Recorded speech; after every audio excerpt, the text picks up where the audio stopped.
everyone, today I'm going to learn how to solve linear equations with fractions. So first of all, I'm going to show you some examples. Please try them yourself first and afterwards check if you did it correct or not. The first question is solve 1/7 x minus 1/5 equals 1. Please start by eliminating the fractions to make it yourself way easier. You can do this by multiplying the fractions and the 1 by a number that made the fractions disappear. I chose to do 35. And how did I get this number? I got this number because 7 times 5 equals 35. So I know that 35 divided by 5 is a whole number and 35 divided by 7 is a whole number as well. Please remember that the multiplication dot is the same as our multiplication sign with a cross.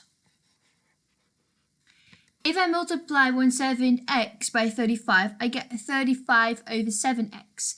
And if I multiply 1/5 by 35, I get 35 over 5 equals 35. Please remember that when you're going to multiply your equation, you need to multiply all the terms. So you need to multiply 1/7 x, the minus 1/5, and the 1.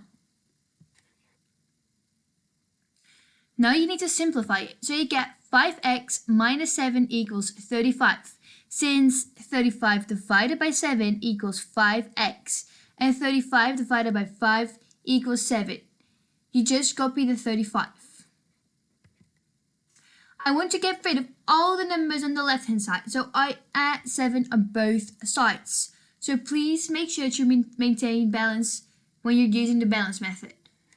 So you get 5x equals 42. We do not want to know what 5x's are, but we want to know what 1x is. And therefore, we need to divide everything by 5. If I divide 5x by 5, I will of course get 1x. And 42 divided by 5, we can write it down as 42 over 5. When you have fractions like this, you need to simplify first. So you simplify it always. You get 2 over 5 because there are 8 wholes and 2 remainder. The next one. So please first copy the exercise, try yourself, and pause the video. You solve 2/3 times 1 minus x equals 3/4 times x minus 3. So make sure you copy this in your notebook and then pause the video. Well, let's check if you did correct or not. First of all, we start by eliminating the fractions. We can do this by multiplying everything by 12, since 3 times 4 equals 12. Remember that our multiplication dot is the same as our multiplication sign. So we get 24 over 3, since 12 times 2 equals 24. And we get 36 over 4, since 12 times 3 equals 36. You might have noticed that I did not multiply 1 minus x and x minus 3. That's because this is one term and this is another term.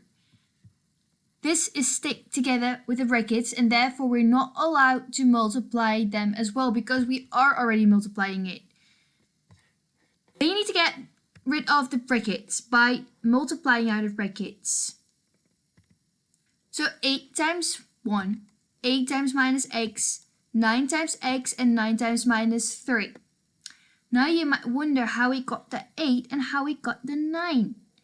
We know that 24 divided by 3 equals 8 and 36 divided by 4 equals 9. We get 8 minus 8x, 9x, minus 27. We want to get rid of all the letters on our right hand side. So therefore, we subtract minus 9x. And we get 8 minus 17x equals minus 27. Now we want to get rid of all the numbers on the left hand side. So we subtract 8 on both sides to maintain balance. And we get minus 17x equals minus 35. And again, we do not want to know how much minus 17x is, but we want to know what 1x is. And therefore, we need to divide everything by minus 17, since a negative number divided by a negative number is equal to a positive number. Our answer is again a fraction. X equals minus 35 over minus 17. But minus divided by minus was plus, so we get 35 over 17. And we can simplify that as well to 2, 1 over 17. So if this is your answer, I really hope you had it correct, and if not, then please make sure to ask your question. Good luck with practicing.